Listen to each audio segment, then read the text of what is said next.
So, yeah, welcome to the podcast, the Kiwis who conquered the college scene. I guess some quicker introductions. Simon from CrewLAB and originally from New Zealand, born in Wanganui. I'm not sure how far back we're going to go, but yeah, been over here for a wee while. Bram and Kieran, you guys, who wants to go next? Quick intros. Want to go, Kieran? Uh, yeah, I'm Kieran. I am from Hamilton, New Zealand originally. I'm over here in the US. I've been a coxswain at the University of Washington for 4 years. And yeah, now let's see what the future holds. Yep. My name is Bram. I just graduated from Harvard. I was on the men's lightweight rowing team there. I grew up in New Zealand as well. I learned how to row at Westlake Boys High School. We just won the Mighty Cup, and I'm very proud of.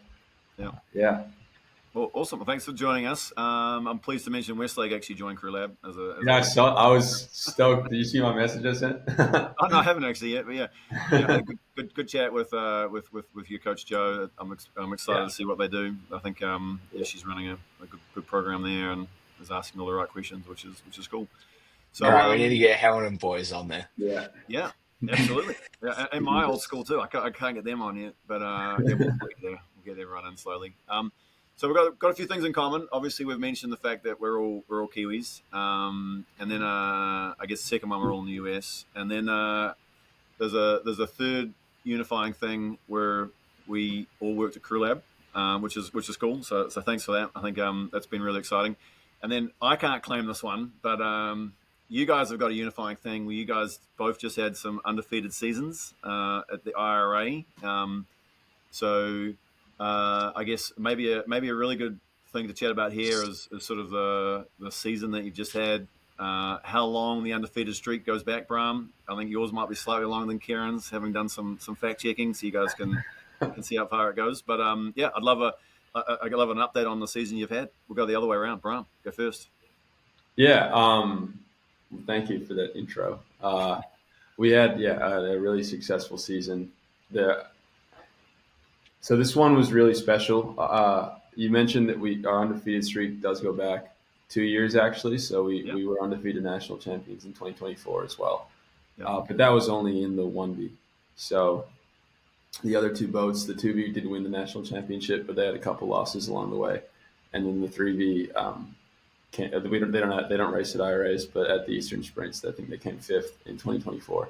yep. So it was a really good year for the 1B. But this year we continued that streak, not only in the 1B, but then the 2B went undefeated too.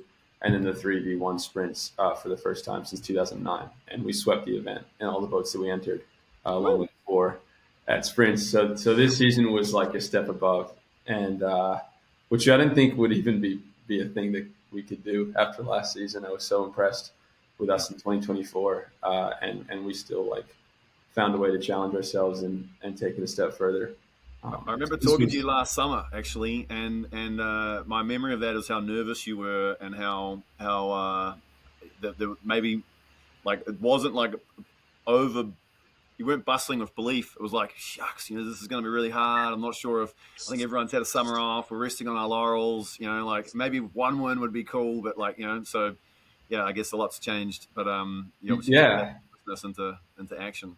Yeah, Yeah, it was. I remember that summer. I was nervous because I was the incoming captain, and we were returning like a lot of athletes back into the 1B again, and our team on paper was really strong. So there was no reason why we couldn't win again.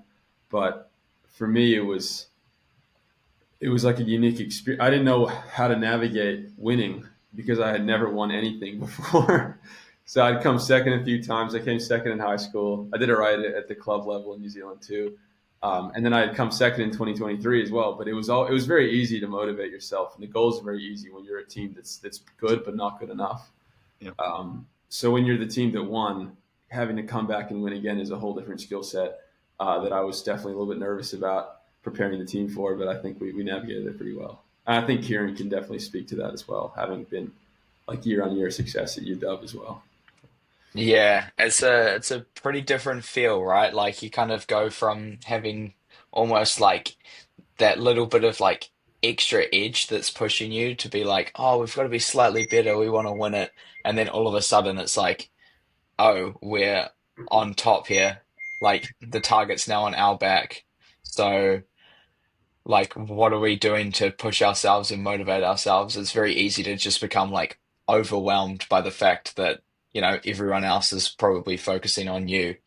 But like good teams can deal with like pressure no matter what. If you're Yeah, calm in chaos, then everyone else can go do their thing. And for the most part, you do pretty good. yeah. You'll have to tell us when your undefeated streak started and give us a quick background on this last season as well, Kieran. Oh, so I think my undefeated streak goes back to, I want to say Florida, my junior year. I think I lost one race back then, but otherwise I've been undefeated since then. So it's been about 2 years almost. Yeah. What was the margin? It's a What pretty, was the margin that race? Was it one of those ones? yeah, it was really Yeah. tight. It was really tight. Was And that then was like the end race? on tight Do you margins, want to remind okay, Brahm who beat you, or does Brahm want to remind you who beat you? hey, okay, well, we'll spill the beans then. In that case, we had a really tight margin against Harvard, and it was probably I think the one race that the entire program lost in the entire season. Otherwise, we went completely undefeated. So I think that was a really nice edge for the program to have. But yeah, I think there's been plenty of close margins in my rowing career. Sometimes you're on the good side of them, sometimes you're on the bad side of them. Yeah, But yeah, we like to make sure that when it counts at the national championship, we're on the right side of them. yeah. Maybe that's an interesting stat. What's the combined margin of victory for your last two IRA titles? Because I think Kieran, you might be closer than Brahms. Yours seem very close, right? Ooh. What do you reckon? Half a second is the difference between being first place twice. What, do you know your margins, Brahm? I've had two pretty good wins at the IRA, I'll be Oh, there we honest. are. They've been like they might not have been like on time very like significant, but Yeah, we were very comfortable in yeah, both of those instances. yeah. I know. I think Bram, you guys absolutely killed it, didn't you? Yeah, you guys have the bigger margins, right? You'd think, but it wasn't. It was still pretty close. Like I think in 2024 it was about 3 seconds, and in 2025 it was about 2.5, 3 seconds. Yeah, Which I know, like that sounds like a lot when you say it, but when you're in the race, that feels like nothing. one bad stroke, right? Yeah, Yeah, especially when you're in seven because you have the boats a lot closer to you. If you're in bow, I bet it feels like a ton, but yeah, yeah. yeah. No, cool. Well, I think, yeah, I think that I mean, congratulations. I guess I think there's an interesting story here, which is sort of one of the motivations for getting you guys together, where you both came across here from New Zealand high schools and have done a really good job of creating teams that have dominated here in the college scene and in a very global market. Certainly not in the Kiwi environment. How does this? What was the expectation as a high school rower? Coming across and I guess what was the sort of the biggest surprises getting here and what of your Kiwi background you think might have helped along the way? I feel like initially coming over here, the world was a very strange place for us. Like we came over in the middle of COVID, Yeah, and right. so like everything had kind of been upside down for a few years. Like our high school season just came to an end like this. Like we raced, I want to say North Island, like secondary school champs, and it was almost like within like 48 hours, I want to say, after racing that race in high school, like we were in COVID lockdown. And so then kind of to come back over here was almost like a little bit of like a relief to get back into kind of rowing and stuff like that, normal living. We'd had a pretty good club season, I'll be honest, 2021. In New Um, Zealand? yeah, New Zealand. Like I think New Zealand did pretty good keeping COVID at bay there. But it was Yeah. kind of almost like a get back to like running a normal program, kind of once you got over to the States. I honestly had no clue what I was getting myself into. I'd never been to Seattle. I'd never been to the University of Washington. Uh, I chatted to a couple of coaches, and I'd had some drone tours of campus, and it was like, Yeah. okay, showed up, guess this is where I'm going to be for the next few years, and yeah, made the most of it. Yeah. Did you guys ever race each other at high school? You must have been same vintage. I graduated in Yeah, we did. 2019, so I think we did. Yeah. Yeah, I feel like Did you we guys know each raced other at each the moment? other. Ooh, I think I haven't were actually. you? I don't think I won. Well, you would have been in the four, and I won North Islands, and you were at Ham Boys. And then I left the next year when you guys won. No, it was COVID the next Yeah, year, right? I feel like in 2019, I think I was in like the under 17 four. You would have been maybe like the under 18 four. Did you win it that year? Okay, I would. Yeah, I wouldn't have raced you Yeah, then. I won the under 17 four in 2019. Like that was like my second to last year. Um, but I feel like I came up against you in the 18-8. But Yeah, in yeah. that case, you would have beaten me. Also, I think we might have raced at club as well. I don't know. I was at Shore in 2020 and 2021. Um, No, sure. Yeah. yeah, Yeah, and I definitely. think would have been a Waikato. Yeah, I was at Waikato. Definitely has my number. Like he didn't trade tanks.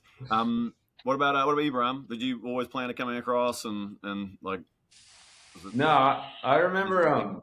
my like experience getting recruited was really lucky. Like I had already quit rowing. I had finished school.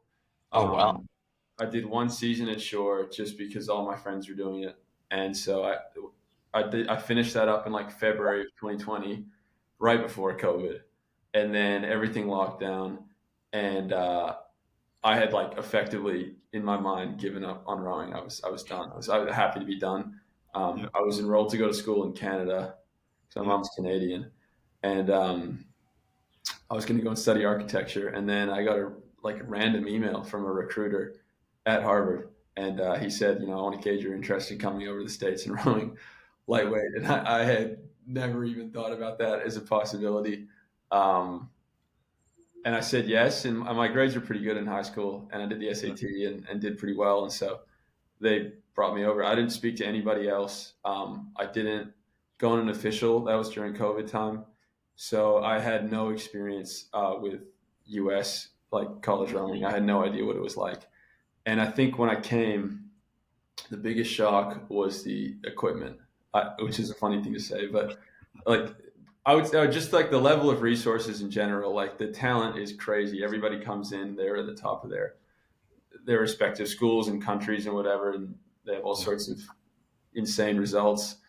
And then the funding is just nuts. Like I'm used to rowing. Like Westlake Boys rows out of like two shipping containers with like a yeah. tarp covering Different over it. boathouses, And the for sure. North Shore technically does have a boathouse, but it is like it's an aluminum shed and it is not in good shape. Run all the coaches get a launch. That's pretty awesome Yep. as You don't well. have to take it up and Um, put it back in either. Don't have to yeah, wash your and, boats. and both boathouses pretty iconic rowing locations as well. Certainly, the Cut and the Charles River are certainly I don't know epicenters of rowing energy, which Yeah. is cool. Yeah, I feel like the Montlake Cut is kind of like that race course is a large part of the reason I came to Washington. Like there is like no other atmosphere like Windermere Cup. That race is absolutely crazy because in rowing you get used to kind of like the first 1750 probably just being completely silent. It's just you rowing. And then maybe in the last 250 meters, you're like getting some kind of cheering from the crowd. And like racing like Marty Cup, like you're at the start line and you can kind of like hear the crowd from the start line at Carapiro. You're like, oh, like this is a big race. yeah, And then you come over and like when you race Windermere, it's just log booms with just yachts parked up the whole way. And you're just racing down like this stretch of yachts. It's like Henley, but like another level up. There's just people just partying. You go past some boat, some guy's got a cannon and he just lets this cannon go as you go past. You're like, what is going on here? And then you get into the cut and there's like thousands and thousands of people like on the side, on the bridge. It's like, whoa, like where else do you get that kind of experience to like race? Yeah. It's like it's next level. And then yeah, like I don't know, we invite over like an awesome team every year. There's always like a national team that comes over. New Zealand this And year. yeah, New Zealand came over this year. So there was kind of like I was like, oh, it's like the two two past like kind of like cultures combined. Yeah. But yeah, no, it's good to see Washington get that one done. I heard, Uh, I heard we'll that take that. Marty Cup once used to get started with a cannon back when it was one race. Is that back in your time? Maybe before my time even. Yeah, back in your time, Simon. But yeah, I think the last time that was like 86 or something was they lined everyone up one side of Karapiro to the other, and there was a cannon, and you raced to the other end of the lake. But I wasn't there, so maybe that's not true. I don't know. Yeah, but yeah, certainly they're not doing that now. Very organised. Bram, you got a favourite race? Sounds like he's just going to be UW centric here in every race on the cut. Actually, Kieran, have you got a favourite race? I guess Cal or someone turning up. And, yeah. Favorite race is the IRA. The IRA is like you can't beat that. Like 6-lane racing, like especially as a coxswain, like you want to read races, you want to race your race, like you can do everything in a 6-lane race. And so this year or last year, which one was the favorite? I think it's hard to pick. It's kind of like you're not meant to pick. I don't think. I don't think you're meant to. I don't think you're meant to decide. Yeah. I'll be honest. This year meant a lot because it was like the repeat, senior, like captain of the team. Like I wanted this one pretty bad. There was another level of want to it. Yeah. Bram, favorite race course, favorite experience, I guess. I think I have 3 different answers for that, but my favorite race my favorite race that we do, I agree with Kieran, is the IRA. I think some people people like their dual races and their head races. I've never really been big fans of any of those. Because I also love 6-lane racing. I love 8-lane racing is even better. I think that's what I'm used to. Oh yeah. Even like when you get down to Twizel and there's like just the perfect number of boats and they do like 10 across. Like showing my friends like here, like they're so used to like I don't know, like the guys from the UK, like Henley style, or like the guys here, like occasionally they'll do 6-boat racing. But yeah, Bram, I totally agree. Like the more people there, the more intense it is. I mean, nothing like compares to lining up in an 8 with a bunch of lanes across, because there's just so many people, and like the power just collectively in that moment is massive, and you can really feel it. And it's just, I don't think you get that in any other kind of race. But my favorite like racing memory would have been the Eastern Sprints last year, because that was the first time we won like a big race. Every other time since then has felt more like pressure and then like a relief that we did it. Whereas that one was like, I have no idea what's going to happen. And the feeling of like winning a race when you don't know that you were going to win it is like a whole nother level, I think. I mean, I don't really remember many of my races, to be honest. I don't have a very good memory in general. And then I do them and it feels like they go by pretty quickly and then it's done. And then I don't really know how to celebrate or to react because I was too busy rowing. But that brings me to my last point, which is my favorite race course is Henley. I think Henley. I mean, I've never got to row on the Montlake Cut, and I'm sure I would like it for the same reasons I like Henley. It's because it's so personal. Like the booms are really tight, and the whole way along is people, and people you can hear your name being called like by your friends and whatever, and by people you know, like the whole way down the course from the start to the finish, and it's very, very like intimate. And also I like Henley because occasionally, I've been twice now, and sometimes you'll pull a crew that's not quite at the same ability as yours, and it means that you're able to actually like when you have to come down to that paddle, you can really take it in like while you're doing it, which is cool because you don't normally get to do that in any other kind of race. Like you're too busy headlights on. But when you're paddling and you're kind of looking around and having fun, it's like such a cool feeling. So I love Henley. Are either of you guys going to Yes. Henley this year? Is there plans? Yeah.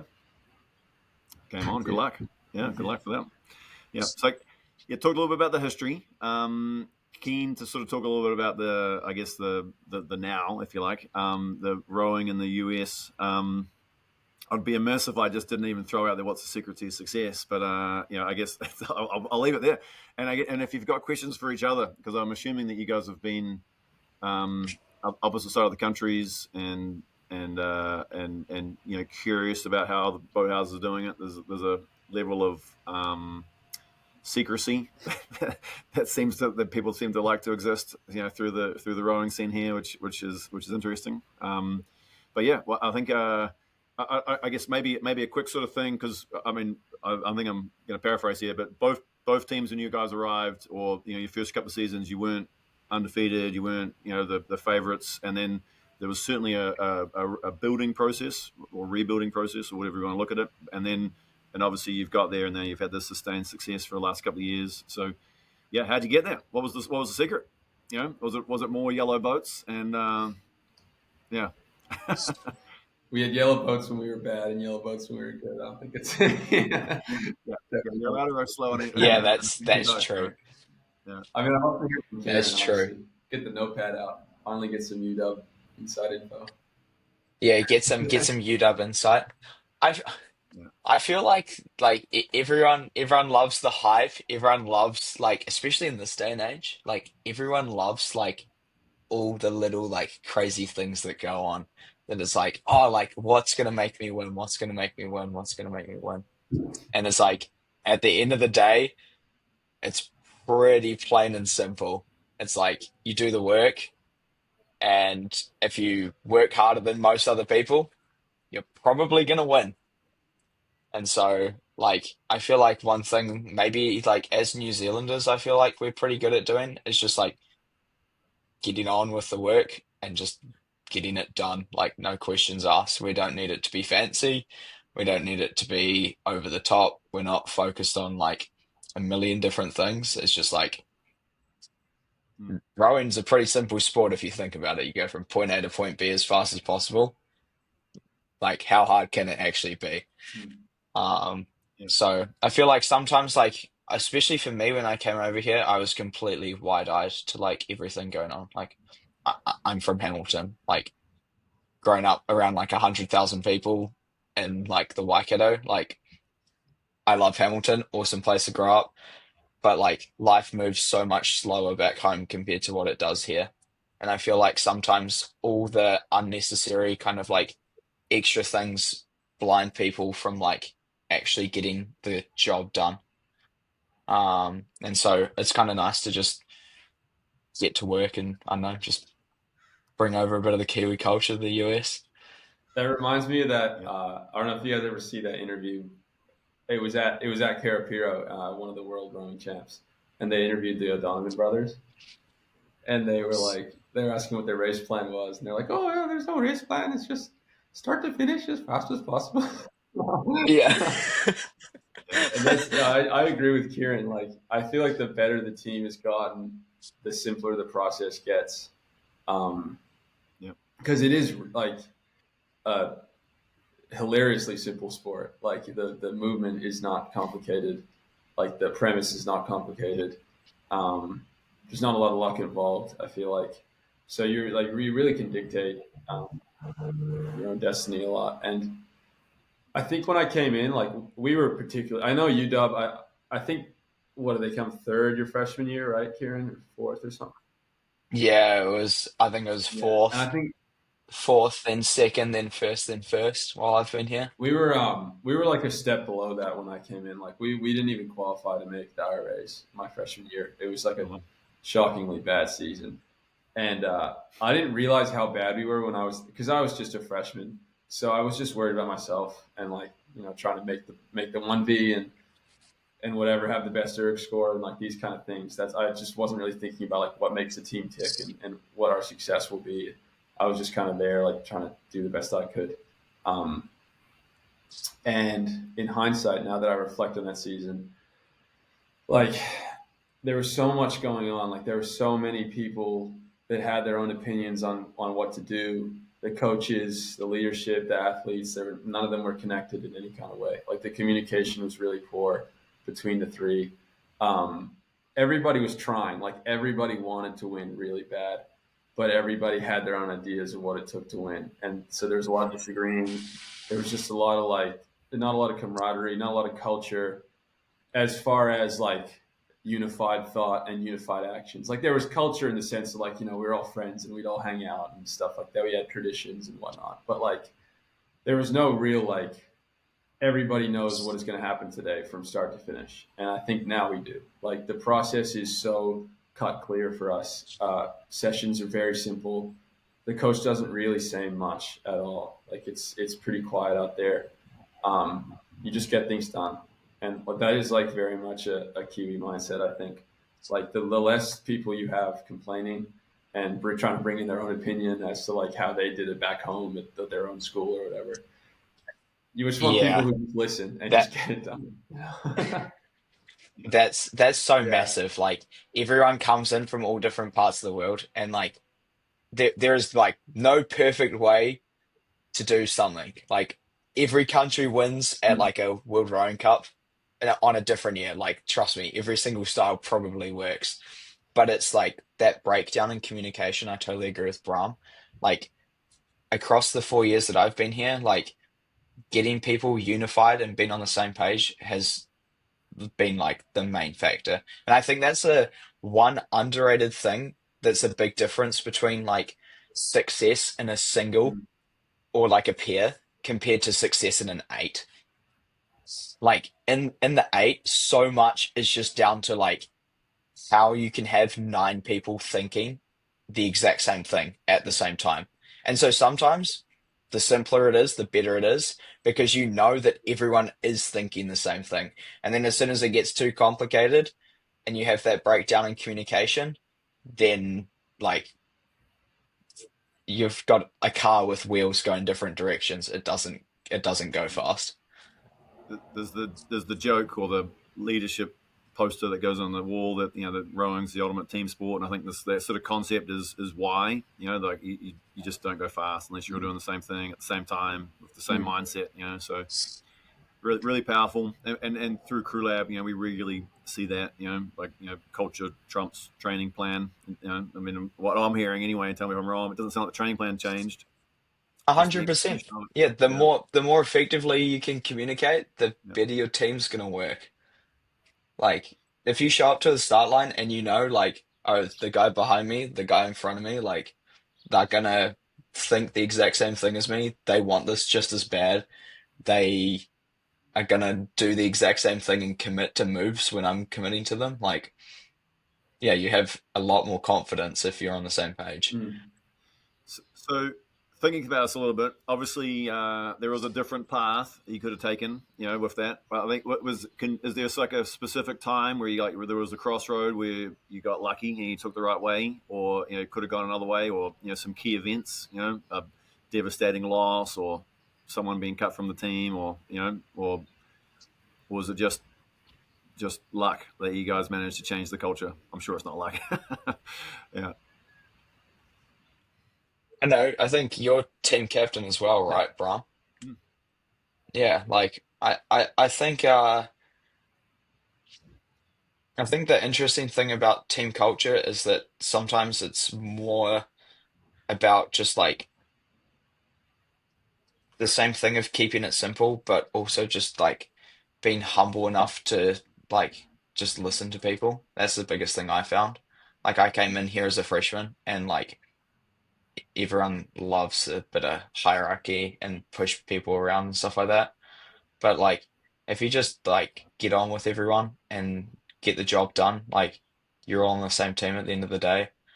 Um, so I feel like kind of I don't know, maybe that's a bit of Kiwi culture of just, like you've got the people around you, make the most of it kind of thing, Or rather around than that trying to tall be poppy better than syndrome, someone. right? Yeah. Oh yeah. Yeah, tall Like, poppy syndrome, exactly. Like bake it in yeah, helps teams go fast, right? Yeah. yeah, it's just like I don't know, like there's so much to be said for just like having the time of day for anyone. Like, I don't know, like there's like awesome rowers that you get to meet. There's awesome people that you get to meet everywhere. Like, I feel like so many people can like become blinded by the fact that, oh, I'm only thinking about like the best people, when in reality, like I don't know what it's like for you in the lightweight team, Bram, but like I feel like our team is just about upward pressure. Like every single person on the team helps the team win. Like it does not matter if you are like the bottom dude on some erg test or the bottom dude on like some peer trial. Like everyone like pushes everyone to be a tiny, tiny little bit better. So like if you've got like the guys up the top talking down to people, then it just doesn't work. Like you've all got the same goal. Like they're helping you be better. As I'll add on to that, and like specifically to your question of like the moment where the crossroad happened. I agree with you. Like a lot of it is personnel and getting the right people like in the door and I hate to say this, but like the right people out of it as well is really important. Like after my first year I think we had a 5V, so we had at least 40 people on the team, if not more. And only half of them I would say were recruited to come. The other half were walk-ons. Most of them had learned how to row at Harvard, and we have some brilliant walk-ons now. Like we have people who learned to row here at the university and like races in the 1V and won and went extremely quickly. So not to disparage people who walk on the team, but we just had a lot of people who didn't see being on like Harvard lightweights as like an honor and like something they had to take seriously. It was just like something they could show up to every day and sort of take half seriously and get the kit for and leave. And I always found it like, UW cares a lot about their kit. I've noticed like they don't wear anything else when they train. Like I think it's like an interesting like case study on like the importance of like visually looking the same. And I would never want. Yeah, you don't get it. You don't get the W when you It's first cool, show I up. think. You got to earn it. Yeah, you've got to Well, earn it. exactly. And I didn't want to wear my Harvard stuff like around. I wasn't proud of it because like 100 guys around campus had it, and they weren't like taking it anywhere near as seriously as I was. Like I was, it was my life, and for some people it really wasn't. And so to just have a lot of those people, we enacted like an ERG standard. It was like a pretty light one, but just one of those to sort of separate the people who actually wanted to be here and didn't, and having a lot of people leave was definitely addition by subtraction. And we had a couple people as well, like my friends and still are friends of mine who were on the team then, who they just weren't aligned with the coach and some of the other athletes, and so they left to the heavyweight team. There were a couple of incoming seniors, and so the team was effectively like 50% smaller, 50% of what it was coming into my second year, and we were a tiny team, and it seemed like the talent had dried up a lot for us. And it was a scary moment, but that was the crossroads right there. We had a new captain. He was someone I really look up to, and I still look up to today. His name's Greg Kane. He was a small guy. He was like maybe 5'8" on a good day, and he came from like Denver, Colorado, which is not somewhere where it has any kind of rowing culture. So he like learned how to row in a single, and his whole ethos was about hard work, and it was just about like enjoying coming in every day and being better and beating yourself the week before and such. And that's all he cared about. And so then he kind of like the new vision of the team that year was just about hard work. We like kind of trashed the idea of like results, of caring about like how well we do, of caring about the outcomes, and more just like showing up and just putting in like more than you ever have. And if we can just do that, it should go pretty well. And then we ended up, coming second in the national championships that year. And it was like a shock to all of us and everyone around and in the league. Just because we became fully process oriented, I would say. And I think that has evolved. Like this year, I was certainly goal oriented. Like it was very explicit. Like we want to win the IRA. We want to go undefeated. Like these were things you earn as you become a better team. But in the moment, back then, like we did not have the right to say any of that kind of stuff. So it just became all about the process. And in the ways, that was like probably the most fun year I had rowing because it was the least pressure I ever had. And and it was yeah. I think that applies to anything. Any other team that's struggling could take that same ethos, and any other team, like not even in sports, but just like any company, like any kind of thing like that. Like these things matter. I think just getting rid of like the process goals and just being fans of the hard work and just like wanting to do that. I think that was really important for us. Yeah, it worked really well. Right? Yeah. So Yeah. Yeah. No, I think that's yeah, yeah. yeah, yeah. It's hard to win without doing the hard Mm. work. That's certainly a key part of it. Yeah. Um, I'm curious. Different question now completely. But if we were going to build something at CrewLAB, and obviously both you guys work at CrewLAB, right? So if we're going to build something at CrewLAB that would make it easier for other teams to be able to change culture and do some of these things. What would we do? And it could just be something we've already built that we've got to do it better. Yeah. It's a good question. And like I feel like that's like the crux of like almost any organization in the world, Mm. even like beyond rowing teams. Like Yep. I don't know, I personally love the psychology side and I love the culture side as a coxswain. Like it's Yep. literally my job to be like the voice in the boat.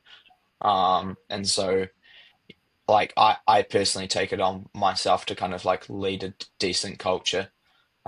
Because like okay, we're at university here and like it's a pretty tough gig sometimes. Like people got classwork, people have got homework, people have got like their whole like life going on and stuff like that. So if there's any way for it to be like positive when they're around rowing, like if you can lead that, that's awesome. So I think for like CrewLAB, like any means of communication is a good means of communication. Like I think like little bits of competition always help. Like I think like it's always fun to kind of get amongst it with your teammates and like I don't know, even like those like little like joke competitions sometimes are like the difference between like getting to know some dude that you wouldn't know at all just because like someone random was on your team. So if there's some way to, I don't know, get teams together by just like mixing different combinations of people up, I feel like that can be huge. Um, yeah, I don't know. What do you think, Brian? We have Summer Smasher and Stoke, which Yeah. Brahm actually did some really good design work when he was here. Yeah. I think something that would be really cool, and I don't even know like what like if this is a function. I feel like TrueLab might already have something like this, but I think like uh, let me think about this.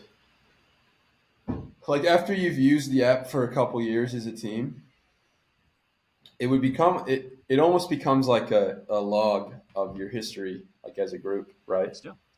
And obviously like Yeah. it logs all your training data, and that's important, and that's cool to look back on for your own self-improvement and comparing yourself to other teammates you respect and such in the past, but also like a log of like just your growth as a team, because in university, especially in high school, um, you are so different like after 4 years, right? And it's kind of fun like just to look back on like what you look like, and what what the culture was like, and what the vibe was like every year on year, because it's so different. And so if there was a way, like imagine every time you uploaded a workout, like it forced you to take a photo, just like of anything, like of yourself being sweaty, or of the room that you were in, or like the person you were next to, or whatever. Yep. And then it logs that workout, and it's tagged under like that distance that you did. So like you can look at every 10K that has ever been uploaded for Harvard Lightweight Rowing, and you can scroll through all the way to the past and be like, oh, I remember that one. I remember that one. That would be actually it's like a memory log almost. That would be a cool addition. I feel like. I mean, maybe a little bit of a pain because you got to take a photo every time you do a workout. But Sort of in there Photo, already. photo, We've and a weather report, right, Brian? yeah, yeah, force them to talked about yeah. the idea of a be real Yeah, photo like you have as to take well. both sides. Like you take the erg screen and Yeah, take both sides. So this is me sitting on the yeah, erg, and this is on the bow floor, and this is the stern floor, or this is the sunset, and this is the boat, wherever it is. So yeah, we've definitely. Yeah, I think that one. I feel like the photos is something that like Rowan's pretty good for. Like the lifestyle that you have of like waking up and like, I don't know, beating the sunrise and like, I don't think there's any training environment that's as beautiful as what you get being a rower. Like you could just be like inside on some court or something like that, but like you're out on the water. It's usually like pretty calm, pretty quiet, Yeah, that's a beautiful pretty spot. awesome. Easy to take good photos, right? Here's the sun and there's nature, basically. Yeah. Yeah. So you guys both student athletes. How did the student part go? Future plans? What are you guys going to do now you're graduating? You got some sort of a degree you guys are going to try and use? What's the next steps? It's the worst question to ever ask a graduating person, Simon. Yeah. Save the good ones for last, right? Yeah. um, You're going to keep rowing? I've changed the question then. Are you going to keep doing some rowing? You've obviously got Henley, but what's the I plans wish. now? Yeah, I LA, mean, I 20? will do Henley, and I hope that ends well. Yeah. Maybe I can just leave it there, win, and go off into the sunset or something. But I don't know. It'll be really difficult to let go of rowing. It's been in my life now for like 10 years. I've rowed like every summer, so I don't know what it's going to be like without it. Maybe I want to return. Um, Maybe try to row for a national team or something. I mean, I don't say that lightly. I understand how much work that would take. So that's almost why I don't want to do it, because I know that it would be my entire life if I did. But maybe I come back if I'm in a place where you can keep rowing in a club. I would definitely do it. I'm thinking about working in the UK later on this year, and if that was the case and I was in London, I would definitely row for a club because they have some great culture there. And if I ever find my way back to Yep. New Zealand as well, I would definitely row again at a club because that's a lot of fun. Um, so Yep. yeah, I don't know if I'm gonna. I don't know if I put my Harvard degree to work as effectively as some other Harvard graduates have, but I'll try my best. I've never been that academically inclined. Yeah. You had a great adventure doing the I rowing did. alongside it. Yeah. So, in many ways, you got a better experience, and obviously you got that whole, you got something to refer Yeah, back to. absolutely. You can, come back to the IRAs in 10 years' time and Yeah. watch the teams. Yeah. Yeah, I mean, I got my money's worth out of my degree. I majored in economics, got a minor in business, did a professional sales certificate along the way, got Woo. me an internship there with CrewLAB for my sales certificate. It was a pretty awesome time. And yeah, I'll be honest, I will now see what I will do with regards to continuing rowing. I feel like we in my friend group in high school had this joke of kind of like a saying that like rowing's not a sport, it's a lifestyle. And so like I think going forward, like I've been in the sport for a long time, so I don't see it disappearing anytime soon. Like Yeah. if it's for me, like it's different for Brown, but like I've already been coaching a couple of years. Like if I'm not coxing, I'll probably continue coaching. Um, I mean, for me right now, New Zealand hasn't got a coxswain seat, so Ooh. we'll see if New Zealand needs a coxswain at some stage. Yeah. And then, Yeah. Let's go. yeah, otherwise, yeah, coaching's a pretty awesome thing. Like, I don't know, maybe it's just from being a coxswain, but I love seeing like a group of people get together and like succeed. I almost value other people's success almost over my own. It's more enjoyable just to like put your work into something and like make someone else's day or like season better. So yeah, if I A bit of can keep leadership, I coaching, think, is the yeah, if term, I can right? keep coaching, like that sounds great to me. Like Yeah. yeah, it's a pretty cool sport. It's definitely like okay, going a long way back, I did not want to row. Like it never crossed my mind that I was going to row. Like I was starting high school. I knew no one at my high school. Uh, I'd just come back from living overseas, and like I'm like a year nine student in New Zealand. I'm like I'm pretty tiny. Like I started high school, I was like 32 kilos. Like I was like tiny. Like the deputy principal of the school like pulls me out of the crowd one day. He's like the scary dude. He was actually really, really nice. And the boat that I raced in my final year of high school, was named after him. So it was a pretty cool memory. But like he pulled me out of the crowd and he's like, "You're the smallest year nine I've ever seen. You have to go be a coxswain." And so like I just got into the sport and then all of a sudden like I just never looked back. So yeah, like I don't know, like once you're in rowing, like you it's a lifestyle. You're married to it. Like Yeah, we'll be around. Absolutely. I'll see Brahm at Henley in Yeah. like 20 years. I know it. Something like that will happen. Like well, you just got to be around it. yeah. I mean, I'm the same as you guys. After high school, I'd also left rowing. No plans to keep doing it. Yeah, and here And we then are. yeah, yeah. And then went to university, and then that was back in the day of Easter tourney, and basically you couldn't buy a beer in New Zealand apart from at the New Zealand University Games for like 6 days over Easter, whatever it was. So I guess I'm joining a rowing team so I can go and have a party over a thing, and then yeah, that, after that someone twisted my arm, and away we went, and 110 years later, still going, right? I feel like Yeah. my whole life is going I to get, be me trying to just do as many things as I can before eventually just becoming a rowing coach. yeah, yeah. When I'm old. Well, yeah. I mean, have you already done the leadership? Yeah, I mean, And being a coxswain, the same yeah. coach. Once I go out and try to put something else in the world that isn't rowing, I think I would definitely love to come back and do that. That would be such a dream, I think, to like work with kids again and sort of. Yep. It's pretty cool, eh? Like I don't know, like all the good mentors I've had in my life have been like rowing coaches. Like starting in high school, like Glenn Ross was awesome, and then actually, North versus South my year, Brum, I had Oh, Joe he's Shotter as such a my legend. coach. Oh well. And There you go. she's phenomenal as well. And then like coming over here and having Michael Callahan as a coach is like, yeah, you don't get like anything better. Like there's no other person that you'd want the like life experience or like kind of like I don't know. You learn from people, right? You may as well surround yourself with good people. And I don't know, rowing just seems to bring in all these good people. I think something Yeah. cool about rowing too is especially in New Zealand, there's like the whole culture of giving back.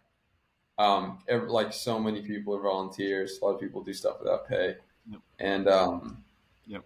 I think like I mean that's why I love CrewLAB and I love the team. I think everybody has that vision of like it's given me so much, and like how can I give back to the sport in some kind of way.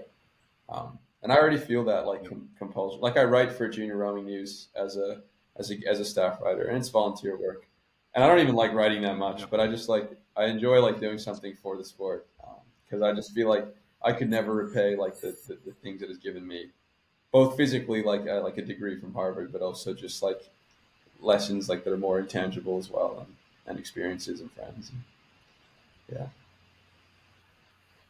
Yeah. We've tried to build CrewLAB Mm. like a team, and I guess a Kiwi captain has got another Kiwi captain. So we're trying to bring some of those things in for sure. So yeah. Appreciate that. What about here's a question for you then. What are some of the coaches that you'd like to who would you most like to be coached by? Or which coach are you most curious about how they coach out there? You've got some good mentors there, Karen. Is there someone else that would have been cool to be coached Dick by? Tonks. Yeah, Dick I've Tonks? heard so much about him. He coached, Josh Gordon, right, Kieran? I know Yeah, JG, mate. Yeah, one of a one of a kind. Yeah, here's my stroke seat back in high yeah. school. Oh, he was, yeah. He went Yeah. to Junior World. I know he went to U23s last year, and they somehow got a bronze medal. And I know JG, and I know what's his name, Callum Tuppery as well. And I know that was a shocking result for them. So I need to know what kind of magic he was doing over there. Also, Steve Gladstone. I feel like I need to know what he's like. I've heard so much. What about Yep. you, Kieran? I feel like rowing like legends wise, I reckon Thor Nielsen and Harry Mann. They're like two pretty cool people. Like I was very, very lucky. I got to chat to Thor on the phone a couple of days like before he ended up passing away. But Oh, well. then yeah, like I feel like Harry Mann, like as a coach, like this guy came out of New Zealand, coached like was it like four countries at the Olympics? At It least was three, I something don't know. Yeah. crazy. I'm pretty sure Harry coached like it was like the GB8, uh, then like I want to say like some New Zealand crew, and then there were like one or two more nations, maybe Switzerland or Switzerland for something like sure. that. Yeah. Yeah, and Yeah. it's like this dude's coaching like half the field here, Yeah. and like yeah, he's clearly got something to say. Like that's pretty cool. Yeah. Um, I don't know. I feel like yeah, the list could go on for me. I'm too much of a rowing nerd. Harry Parker was I'm the saying, he's the old coach at Harvard Heavyweights. He passed away in 2012, I think. But yeah. he's like actually a legend, like in the boathouse. Like so many things are named after him. Everybody who was around when he was around has a story about him. They speak about him like he wasn't even like a human, like he was like some other kind of being. And I'm Yeah. sure that's also on my list. If one day I could meet him, not that I ever would, but that would be cool. And if he could coach me, that'd be pretty special. Yeah. Yeah, I feel like almost like circling back to like what we were talking about before, where everyone has like different ideas. It's like rowing can be like this beautiful combination of all those different ideas, but as long as you agree on it. Mm. So like you can have like really good coaches and like they will give you some kind of insight and like that will like resonate with you and you're like, oh, that makes so much sense. And then some other coach will add in something else, and then that kind of shapes you individually as an athlete. So it's almost like the more coaches that you get to be around, it's kind of like the better. So that was like why it was super interesting to come over here to the US. Like, I don't know, I wouldn't have been around like a bunch of Norwegian guys, a bunch of Canadians, a bunch of Lithuanian guys, like a bunch of British guys, a bunch of American guys. Like, yeah, you get so many unique perspectives being here. You'll get all their coaching insights basically because like you're just chatting to your friends and they're like, "What are you talking about? Like, you got to do it this way." You could just go to Wanganui, another plug for Wanganui, because while I was at Wanganui, both Harry Mann and Dick Tonks coached me. So yeah, passing through. That's a yeah. Well, most of the world's best coaches come from Wanganui. Just putting it out there. Wouldn't mind getting coached by you, Simon. Oh, there you go. There you go. Three Yeah, Yeah, years let's in, sample the go. best Wanganui coaches. Yeah, Simon. Yeah, yeah. I'm not even sure if I'm in the top 100 of top Wanganui coaches because they just keep pushing out great coaches. Like yeah. Yeah, I mean, so quick stories there. So basically, this is an exaggeration, but Dick Tonks was the local dad coach because his son was the same vintage as me. So he was coaching the other school on the other side of town. So yeah, but I mean, this is how good it was. Like you just shout out, hey Dick, can you coach us for 10 minutes? And then spin the motorboat and come and coach you guys. Just coach us for 10 minutes and then go back to his team. It was just fantastic sharing.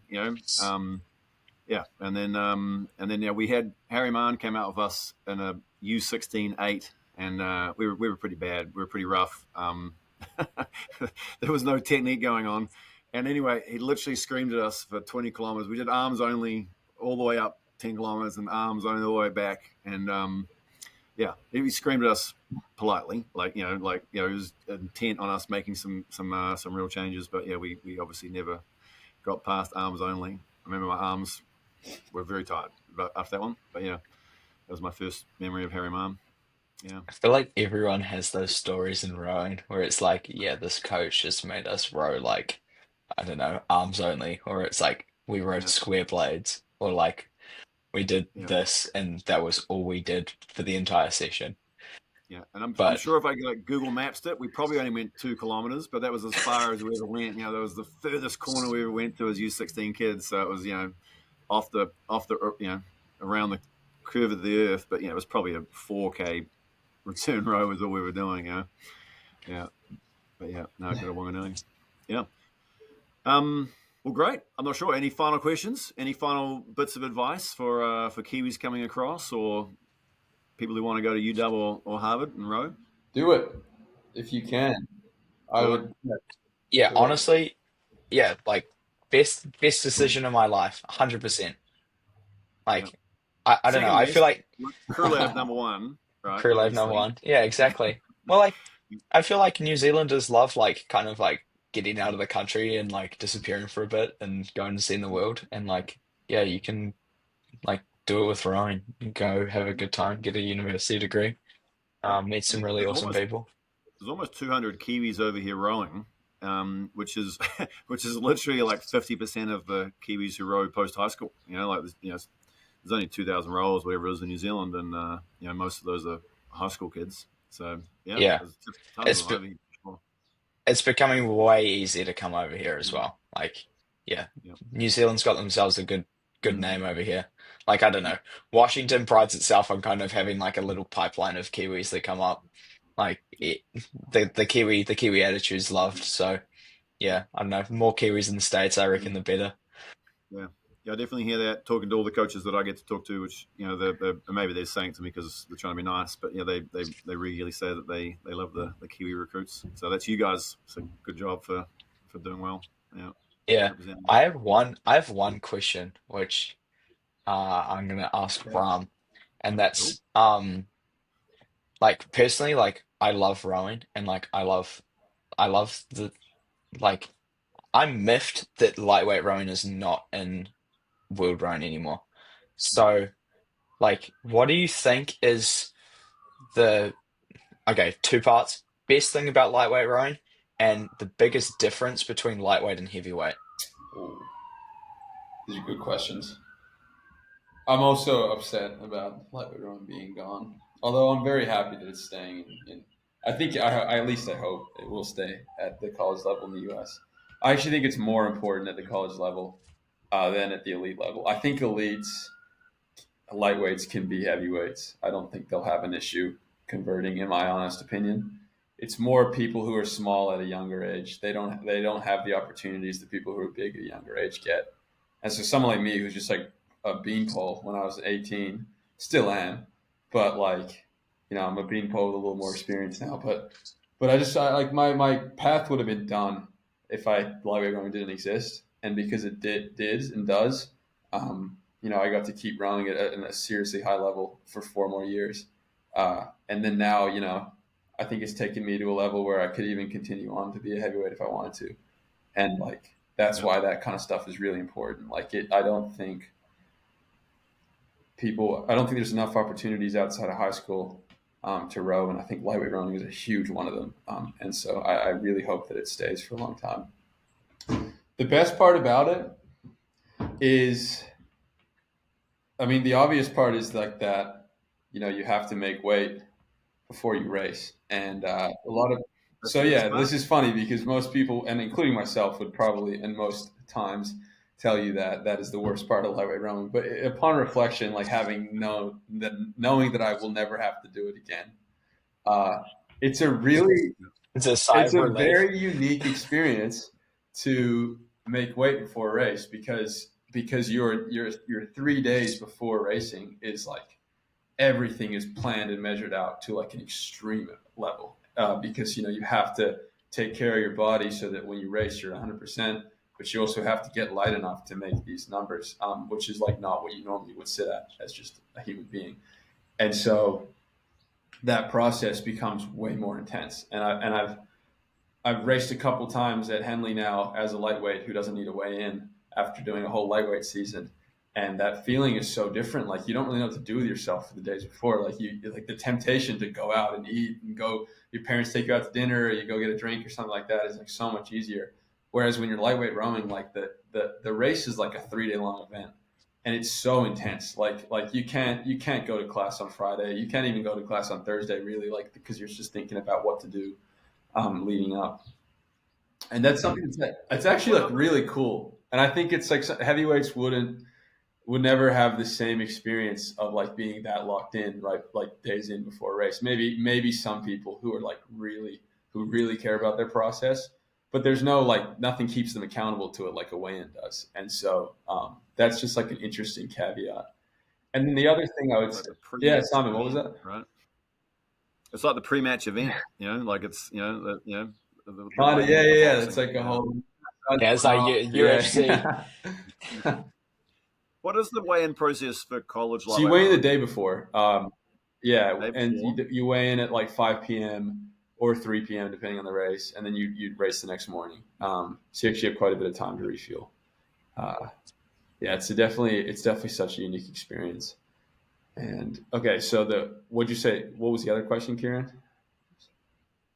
It's like what's like the biggest difference between heavyweight rowing and then what's the best part? The biggest difference, I think, actually, I'll tell you what. The best part about lightweight rowing is beating heavyweights because they always think that's because they're bigger Proof than is out. you is that they deserve things and they will beat you. And if they are a good crew, they will beat you. That's just the reality. But if they're a crew that's Yeah. cutting corners and is not careful, like we get them all the time, and that's like a very good Yeah. feeling because it's good to be the underdog. And as a lightweight, you're kind of just caked in as an underdog, even if you are a good crew. Like I think we'll go to Henley and I think we're probably one of the best crews in the temple, but we'll go into a lot of races as the underdog just because we're lightweights. And that's going to be a really fun experience, I think, to sort of turn the tables on some people. So that's, I think, the best part, actually, now that I really think about it. And the biggest difference, the difference is that everyone's the same size. I mean, it's an obvious answer, but like, it's like, you don't have 6'8" guys. Like, there's no people that are like unattainably physically, Yeah, yeah, like it's there's not. no It's not a physiology exactly. race. And we like to say in our team, like, why can't we go the world record pace? Like why not? Like the guys that did it are the exact same size as us, probably a similar age. If anything, they're actually a little bit lighter because they had to weigh in right before their race instead of the day before. So like Yeah. you can set your goal at the at the top, like at the historically best ever. You can be that as a lightweight because you're not really restricted by size.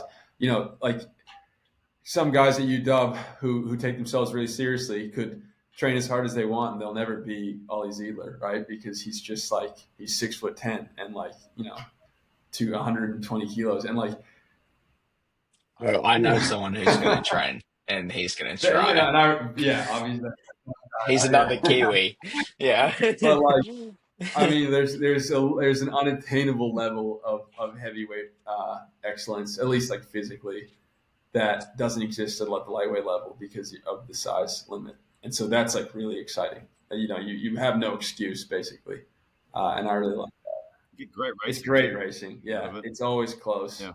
Um, Which makes your wins by 3 seconds so yeah, impressive. thank you, That's clearly thank you. better. In a very even I game. appreciate it. I have a question Yeah. for Kieran as well about you, Dub.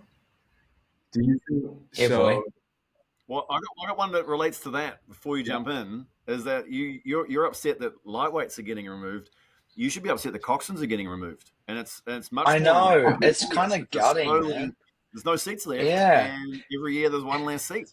Yeah, Yeah. Everyone's trying to get rid of coxswains for yeah. no reason.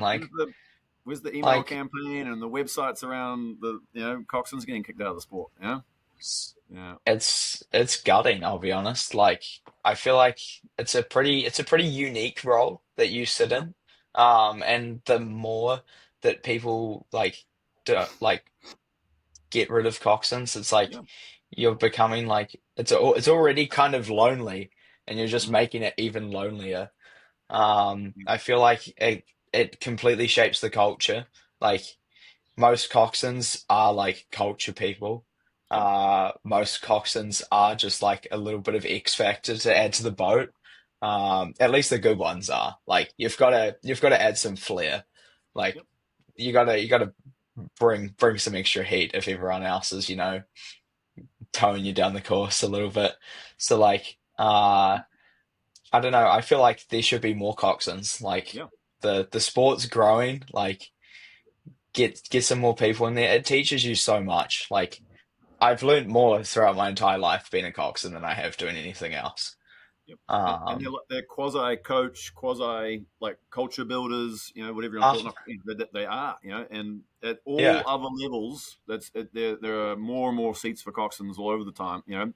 There's every college boat has a coxswain, and at the international level, like literally none of them do. I know, and that was the attraction for college rowing for me. It was like yeah, you come here and it's going to be like you as a coxswain. Like for me, the part I love about the sport is that I'm in the boat Mm, and like being in the boat all the time is what mattered the most. And so like being able to be like six boats across, everyone's going sub 5:30. You don't really have that anywhere else. Like, yeah, you're coxing like the fastest boats out there. I mean, there's the stuff at World Champs, and everyone works like the extra level to get there. Um, but yeah, at some stage, it kind of comes down to almost like a few nations actually being able to boat the proper cruise. Like the IRA, that's a fast regatta. Yeah. That's like almost like where it gets to. Like it's a pretty insane environment. Like I don't know. Like my last race was 5:25 with a bunch of guys that we just sent it down the course and had a great time and took home a national championship. Like I'm sure Brum didn't go much slower. His lightweights like absolutely kill it. Like yeah, it's a pretty cool environment to be in.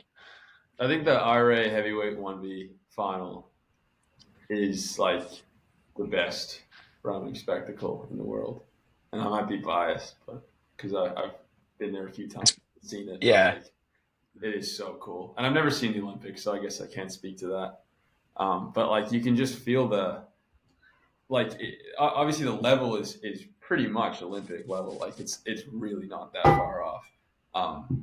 But then also like everyone's competing on a team and they've been there for 1 to 4 years, and there's all these people on the team on the bank like watching them and stuff, and there's just like an elevated level of camaraderie that you wouldn't see at like the international level. I think the international level is like a lot more lonely by the looks of it. Obviously you have your whole country backing you back home, but like in the actual moment, it's not the same kind of energy, I think. And it's super cool. My question to Kieran was, why do you guys not wear unisuits? I've always wondered this. Why we Yeah. don't wear unis? Yeah, I know. I had the same question. Yeah. Like, Right? yeah, I had the same question, and like I don't know. Basically, when you race in the collegiate system in the US, you race for people's shirts. It's a wagering system, and it's been like that for like well over 100 years. And so at the IRA, there's a reason that it's the IRA and not the NCAA. Every other sport in college athletics is NCAA. And the one reason that rowing isn't is the fact that we are, in theory, sports betting because you're racing for someone's shirt. And it's been like that for so long that, like, yeah, as a school, Washington just chooses to stick by that tradition, and that's if you race against someone, you take off your shirt and you give it to the person that beat you. And yeah, I don't know, it's a pretty cool feeling, like when you get to the end of a race at the IRA and you're like shaking people's hands, saying like "good race," and you Move your have head this to the left. massive stack of shirts. Yeah, I was Yeah, gonna say, you move get your a head to the you, left. you get a couple. Yeah. Yeah, Yeah. I think yeah those ones are the year before, but yeah, like it's a pretty awesome feeling. And like some of the guys, like when we're at Worlds, it's like, oh, like that was a really good race, but like kind of like back to what Bram was saying, like it with the weigh-in stuff, it's like it doesn't feel the same after the race when like there's nothing at stake. It's like coaching at Worlds, everyone's like, oh, like I kind of just want to win. And like imagine if I got every single uni from every single country. That would be kind of cool. So Start that yeah. tradition. Let's Yeah, start a keep the campaign. tradition going. I think it's only Washington. I think Cal race in their tanks still. A lot of other universities have just gone over to racing in a uni, and then they just print a random shirt. And if you race against them, then you can get a random shirt from them. But it means a UCLA lot. actual plug. They're using tanks generally, but they're often Yeah, budget it restricted. it means it means so much when you race in a tank. Like the only thing that like you want at the end of the season is a tank that you retire. There's a really cool video. I think I want to say it's like maybe like 2018 or something. It's put up by Washington Rowing of like the Sure. unwritten code. Yeah, it's Well, a that's pretty good. cool Yeah. one. Yeah. Yeah, and it's like once you finish racing in your tank, it's like it's done. You never race in it again. It's retired. So yeah, it's like that tank that's sitting over there. It's like not being washed. It gets dipped in the water. Like you get thrown in as a coxswain. It's got like all like the water from like celebrating at the IRA. It's got all the like sweat and hard work that goes into it. It's like freaking Mm. cool. If I could race in a tank, I'd race in a tank, like hands down, all the time. It's almost like the most difficult shirt to win is your own one because you got to beat everybody. 100%. Kieran and I were talking about this last week. There's a friend of mine, AJ Brooks, and I'm hoping that this is accurate now. That's on a podcast, but yeah, I think he did the whole 4 years at UW with the same tank, and I think there was him and one of his teammates. They had an undefeated college career, and yeah, those tanks, I'm assuming, are probably equally as smelly as yours, Kieran. Right? Yeah, at least as a coxswain, like that one's not too bad because like I know for the most part I'm just like my heart rate still gets up. I'm sweating a little bit, but yeah, Yeah. some of the guys ones it's like, oh, Yeah. like they're like hanging up on the wall and you can like kind of see that like I don't know something's probably growing on it or something like that. One But guy yeah, on it's iconic. one of the guys in the 3V at Harvard, he got a UW tank in Sarasota this year. Or he might have been in the 2V, I forget. But he wouldn't have been the 2V. But he Not the 2B, mate, undefeated.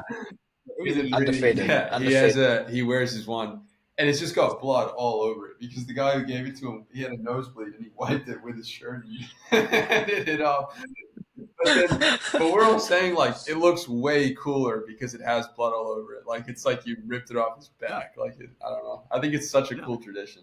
I really like, and especially after you get to win them, it's like a whole different level because then you have a bunch of them and it's Yeah, it's a really, really cool tradition. Like I don't know, like if every sport that I'd want to do it from now on. yeah. Like it almost feels wrong not to do it. Yeah. Yeah. Those traditions are cool. Yeah, it's like painting the boss Mm. rooster back home, or Yeah, those exactly. weird little ones. Yeah, yeah, they're I think they're really important, and yeah, make the sport interesting. Make all Yeah, sports interesting. circles right back to culture. Yeah, yeah, yeah. Well, I don't know if there's any more questions, but thank you very much for giving your time. And I had some fun. That was cool. But yeah, appreciate it, and good luck for the adventures ahead. Thank you, Yeah, Simon. thanks, guys. Okay, cheers.